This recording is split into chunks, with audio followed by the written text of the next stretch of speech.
이제 강림절을 맞아서 어제 저하고 몇몇 교인분들이 함께 교회 성탄 장식을 꾸몄습니다. 이때가 되면 이제 우리나라 전국 곳곳마다 크리스마스 장식들로 꾸며지게 됩니다. 요즘은 마치 기업들이 경쟁하듯이 우리가 더 화려하고 우리가 더 멋지게 꾸며야지 하는 마음으로 성탄 장식을 하는 걸 볼 수 있습니다. 그럼 해가 갈수록 화려해지고 멋있어져요. 지난 월요일 날 저희 가족이랑 롯데타워를 갔습니다.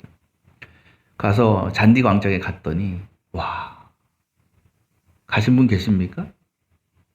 안 가보셨어요? 원래 동네 사람들은 잘 안 가. 와, 진짜 멋있어요. 진짜 잘 꾸며놨어요. 작년에 갔을 때도 우와 했는데 이건 와야.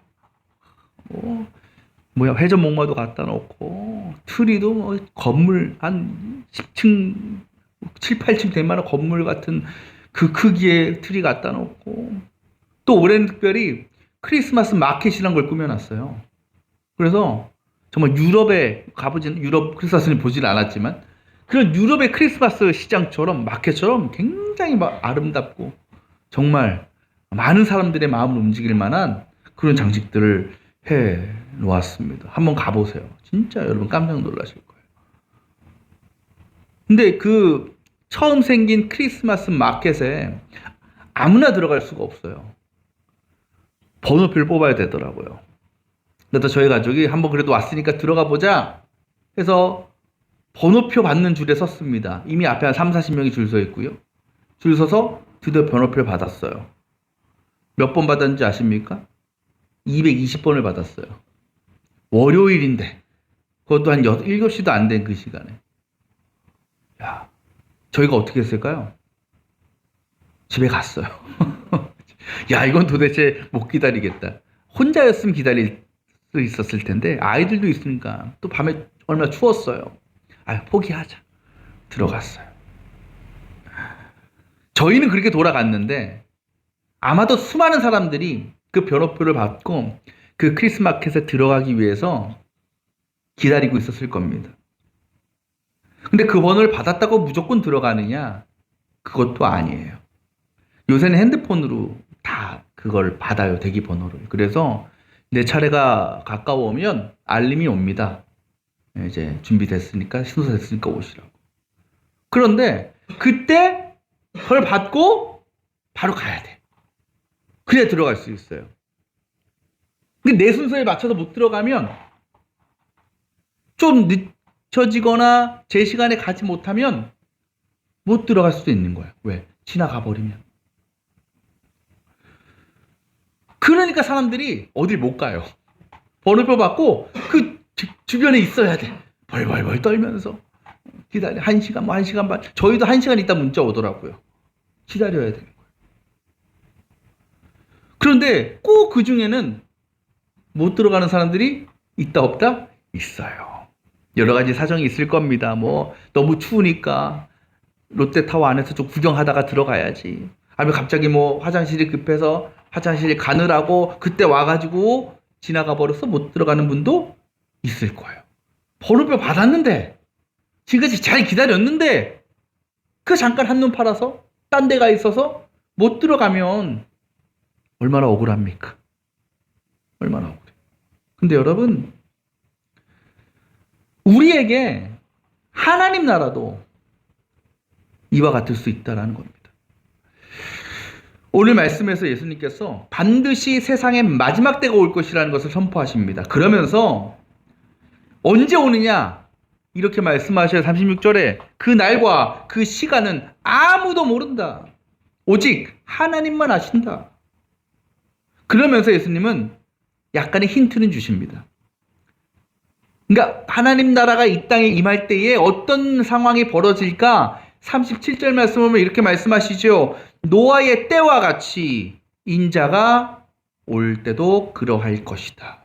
그러니까 예수님께서 다시 이 땅에 오시는 그날 세상의 마지막 때가 뭐와 같이 노아의 때처럼 올 것이다 라는 힌트를 주시는 겁니다. 우리 노아 너무나 잘 알지요. 하나님께서 세상을 창조하시고 인간을 창조하시고 잘 살아라 하셨는데 인간들이 죄를 짓잖아요. 온갖 악함에 빠져 살잖아요. 그래서 하나님께서 화가 나셔서 그들을 심판하시겠다고, 뭐로? 물로 심판하시겠다고 경고하셨습니다. 단 방주에 들어가는 사람은 살려줄 것이다라고 약속하셨어요. 그래서 그 일을 이루시기 위해서 노아를 통해서 방주를 만드신 거죠. 120년 동안 열심히 만들었습니다. 그리고 때가 돼서 이제 노아가 세상으로 나아가서 사람들에게 알려는 거예요. 여러분, 이제 세상에 물의 심판이 임합니다. 빨리 피하십시오. 제가 방주를 만들어 놨습니다. 방주에 들어가서 목숨을 건지십시오. 그때 사람들이 어떻게 합니까? 저 미친놈 봐라. 이렇게 해가 쨍쨍한데 무슨 비가 오느냐. 말을 안 듣는 거예요. 그렇게 때가 돼서 하나님께서 40일간의 폭우를 내리셨고 온 세상이 물에 잠겼고 그때 방주에 들어가지 못한 사람들은 목숨을 잃게 되었습니다.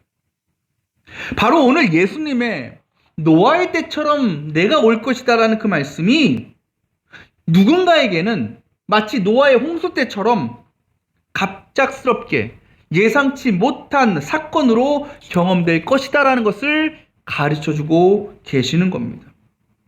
그렇다면 여러분, 그 노아의 홍수 때 물에 빠져 죽었던 사람들은 어떤 사람들이었을까요? 어떤 생각을 가지고 살았을까요? 아마 이렇게 생각했을 겁니다. 에휴, 설마 아무리 비가 와도 세상이 잠기겠어? 그럴 만한 비가 이 땅에 오겠어? 비가 내리기 시작했습니다. 폭우가 내립니다. 그들은 그것을 보면서도 에이, 설마 저러다 말겠지. 그러다 조금씩 집에 물이 넘쳐 흘러오고 가축들이 둥둥 떠다닙니다. 그때 아차. 그러나 때는 늦은 거였죠. 이미 넘쳐난 물을 이기지 못하고 죽게 되었다라는 겁니다. 오늘 말씀 보면요, 하나님께서 그 물의 심판이 시작되기까지 그들이 어떻게 살아왔는지를 이렇게 기록하고 있습니다. 38절에 이렇게 말씀하십니다. 노아의 방주에 들어가는 날까지 사람들은 뭐 했다고요? 먹고 마시고 장가가고 시집 갔다. 여러분 다 그렇게 살아왔잖아요. 그죠? 우리 다 매일 먹고 마시고 다 장가가고, 뭐 아직 장가 안 가신 분도 계시겠지만 다 그렇게 살잖아요. 이게 나쁜 일입니까? 죄입니까? 아니잖아요. 그 일상의 삶이에요. 우리가 늘 하는 일입니다. 평범한 일입니다. 이 말씀은요, 하나님께서 너희가 심판받은 이유가 세상에 살면서 먹고 마시며 살았기 때문이야. 시집가고 장가가서 너희들 멸망당하는 거야. 이 말씀을 하시는 게 아니죠. 문제는 뭐냐면 그들이 자신의 생명을 지키는 일보다 그 세상적인 일들, 세상적인 만족과 유익을 누리는 일을 더 중요하게 생각하고 그것에 더 많은 관심을 쏟았다라는 게 문제입니다. 여러분, 이 사람들이요, 그 홍수의 심판을 피할 수 있는 기회가 있었어요, 없었어요? 여러 번 있었어요. 먼저 노아를 통해 그 예언의 말씀을 들었습니다. 그리고 저 산 위에서 노아가 열심히 방주 만드는 것도 직접 봤습니다. 또 며칠 동안 폭우가 엄청나게 내리는 것도 봤던 사람들입니다. 그렇다면 최소한 폭우가 내리기 시작했을 때 정신 차렸어야 되는 거 아닙니까? 야, 정말 저렇게 내리다가는 잠길 수 있겠구나. 진짜 하나님의 심판이 임할 수 있겠구나 라고 그때는 깨달아야 되는 거 아니에요? 하지만 그때까지도 그들은 여전히 일상의 삶을 살아갔다라는 겁니다. 늘 잔치를 열고 사람들과 먹고 마시며 즐기고 있었다라는 겁니다.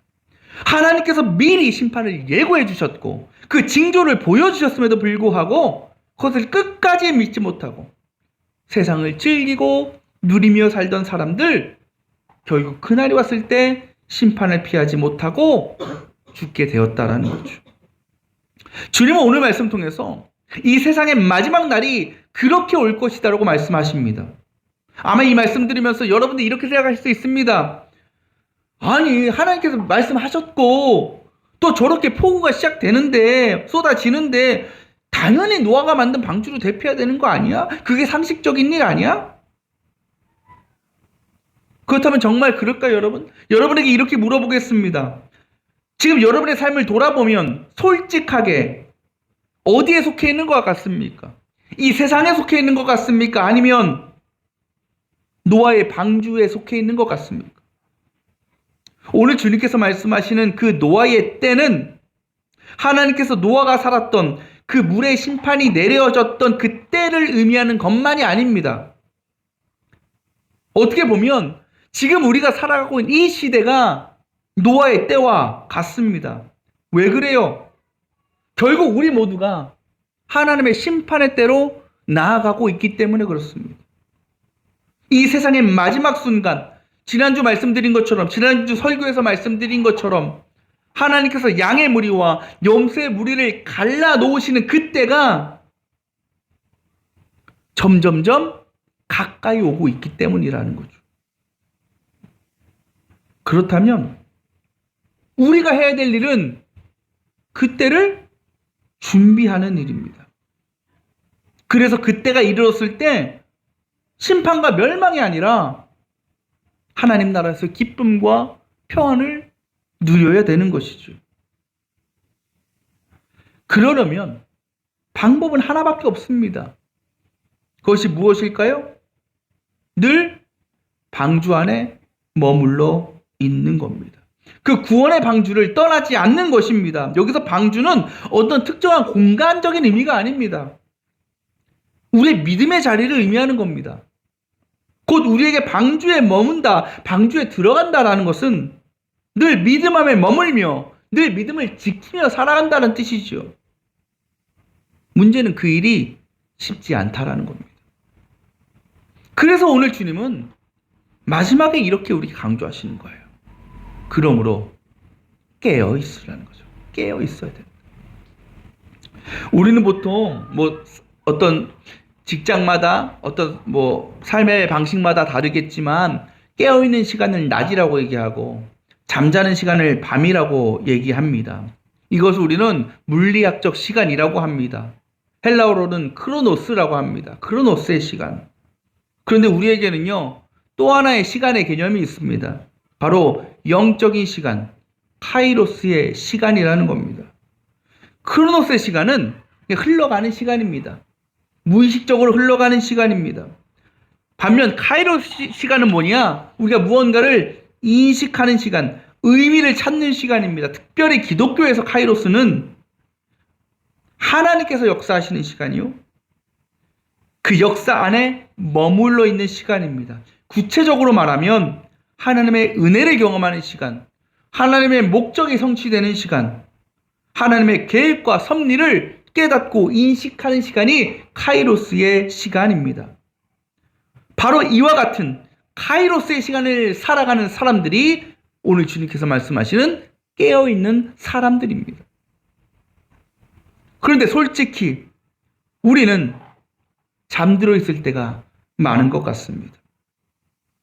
그래서 그냥 흘러가는 대로 세상이 주는 유익과 만족만을 누리며 내 자신을 채우기 위해 세상을 즐기고 먹고 마십니다. 그런데 여러분 오해하지 마세요. 이것은요, 세상이 주는 즐거움, 유익은 나쁜 것이야 포기하라는 거, 그게 아니에요. 그러면 우리는 이제 짐 싸들고 이제 수도원에 들어가든지 해야죠. 산속에 집 지어놓고 살아야죠. 그게 아닙니다. 우리는 모두 하나님께서 허락하신 일상의 삶을 살아가야 됩니다. 또 하나님께서 허락하신 세상의 것들을 많이 누리고 살아가야 되는 겁니다. 그것이 우리에게 또 하나의 기쁨이고 은혜입니다. 단, 그 안에 우리가 그 모든 것들을 누리고 살아가는 그 삶의 중심에는 뭐가 있어야 되느냐? 믿음이 있어야 된다는 것이죠. 그래서 세상을 누리며 살되, 세상이 주는 유익을 누리며 살되, 그것이 나의 믿음의 방해가 되거나 그것이 죄라는 것을 인식하게 되면 우리는 그것을 내려놓을 수 있어야 된다는 겁니다. 그때 하나님께서 기뻐하시고 원하시는 것을 찾아 행해야 되는 겁니다. 먹고 마시는 일, 좋은 일이에요. 씻고 장가가는 일, 기쁜 일입니다. 어찌 보면 그것이 우리의 삶의 중요한 부분을 차지하기도 합니다. 그러나 아무리 좋고 아무리 즐거워도 하나님의 심판 앞에서 끝없이 쏟아지는 그 폭우 앞에서까지 우리가 그것을 붙잡고 있어야 되겠냐는 겁니다. 당장 여러분 그것을 내려놔야 되지 않겠습니까? 그것을 깨닫는 사람이 곧 깨어있는 사람이다라는 겁니다. 브라이언이란 가수가 있습니다. 뭐 아시는 분 아시고 모르시는 분은 모르실 텐데 이 사람이 굉장히 깨끗한 사람이에요. 얼굴도 깨끗해 보이잖아요. 하얗고. 이 사람이 유튜브인가 뭐 방송을 하는데 더러운 집 청소해주는 유튜브를 해요. 얼마나 깔끔한 사람인지 몰라요. 집에 있으면 무조건 청소밖에 안 해. 늘 반짝반짝. 청소기가 뭐 몇 대씩이나 그래요. 그러니까 일종의 뭐 결벽증 정도. 그러니까 언제 가도 그 집은 늘 깨끗합니다. 여러분 가운데 그렇게 사시는 분도 있을지 모르겠어요. 근데 그렇지 않은 분들도 계실 겁니다. 늘 집에 이런저런 물건들 널브러져 있고 전혀 정리가 안 돼 있는 집들이 있습니다. 뭐 그게 나쁘다고 얘기하는 게 여러분 스타일이에요. 그건 존중합니다. 우리 집도 그러니까. 그런 분들은 날 잡아서 청소하죠. 일주일에 한 번씩이나 뭐 날 잡아서 착 해요. 근데 여러분 만약에 중요한 손님이 예고도 없이 찾아와요. 초인종을 누릅니다. 어떤 일이 벌어질까요? 브라이언의 집처럼 언제나 깨끗한 집은요 전혀 문제가 없어요. 언제나 웰컴이야. 왜? 늘 깨끗하기 때문에. 그러나 후자의 경우라면 난리가 날 겁니다. 잠깐만 기다리세요. 잠깐만. 지금 들어오시면 큰일 납니다. 그때부터 이제 정리하기 시작하는 거죠. 그게 정리가 정리겠어요? 대충 어디 안 보이는데 때려놓고 뭐 구석에 처박아 놓고 그러다가 손님이 기다리지 못하고 가버리면 얼마나 낭패겠습니까? 오늘 주님은요 마치 그렇게 우리를 찾아오신다라고 말씀하시는 겁니다. 그래서 평소 늘 자신의 상태를 돌아보고 믿음을 지키고 정결한 마음과 영혼으로 살아가는 사람은 그때 주님과 더불어 천국의 기쁨을 누리겠지만 죄로 인하여 더럽고 부정한 마음을 씻어내지 못하고 자신의 영혼을 온갖 세상적인 욕심과 만족으로 가득가득 채우고 살아가는 사람은 그래서 주님을 만나지 못하는 사람은 죽음과 멸망을 받게 될 것이다 라고 오늘 주님은 선포하고 계시는 겁니다. 이 세상에 많은 사람들은요 세상 일에는 열심히 준비해요. 또 오랫동안 기다립니다. 저는 맛집이라 그래서 기다렸다 먹는 걸 별로 안 좋아해요. 기다릴 바엔 그냥 딴 데 갑니다. 별로 맛없어도 안 기다리는 데 가요. 근데 보면 전국 얼마나 맛집들 많습니까? 그 맛집 가려고 가게 열기도 전에 새벽부터 가서 2-3시간, 4시간을 기다리는 분들이 있어요. 대단한 열정입니다. 그걸 비난하는 게 아니에요. 그럴 수 있죠. 크리스마스 마켓에 들어가기 위해서 추운 날씨에서 벌벌 떨면서 내 순서 오기를 기다리는 사람들이 많습니다. 우리가 그렇게 어떤 보면 그건 먹으면 끝이죠.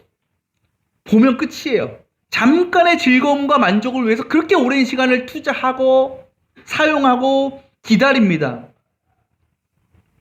그러나 우리가 정작 하나님 나라에 들어가는 일, 영생을 누리며 사는 일에는 그렇게 관심은 없는 것 같습니다.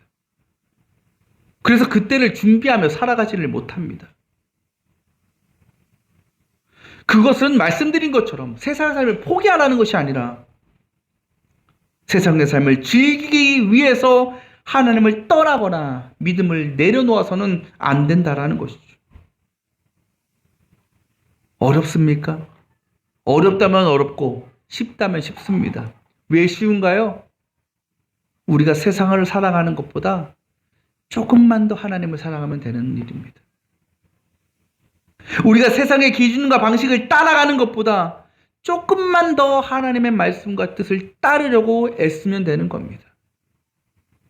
그렇게 조금씩 그 간격을 넓혀 나가는 것. 나의 삶 가운데 세상이 아닌 하나님의 지배와 통치의 영역을 조금씩 확장시켜 나가는 것이 곧 믿음의 삶이요, 마지막 때를 준비하는 깨어있는 자의 모습이라는 겁니다. 올해부터 4주간의 강림절이 시작됩니다. 이 강림절은 단지 예수님의 탄생을 기다리는 절기만이 아니라 언젠가는 이 땅에 다시 오실, 또 우리가 언젠가는 만나게 될 주님을 기다리는 절기이기도 합니다. 그렇게 보면 우리가 살아가는 이 세상에서의 모든 삶이 마치 강림절과 같습니다. 왜냐하면 그때가 점점 다가오고 있기 때문입니다. 그날이 언제일지는 아무도 모릅니다.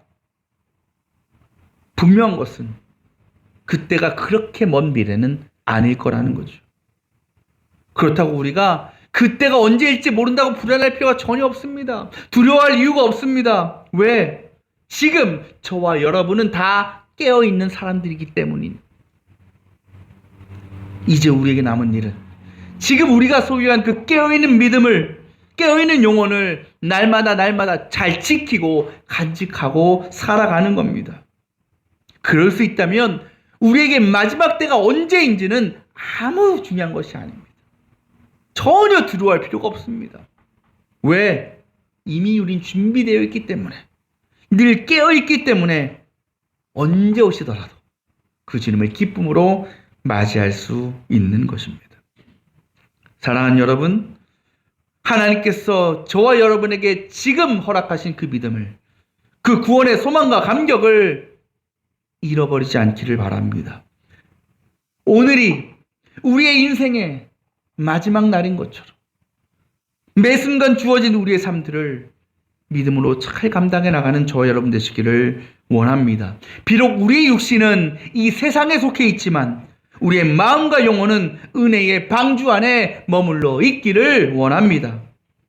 그렇게 우리의 매일의 믿음의 발걸음들이 쌓여서 언제일지 모르지만 언젠가 주님 앞에 서게 되는 그날 여전히 주님의 자녀로, 하나님 나라의 백성으로 영원한 구원과 생명의 은혜에 참여할 수 있는 우리 모두 성도들이 다 되어지시기를 주님의 이름으로 축원합니다.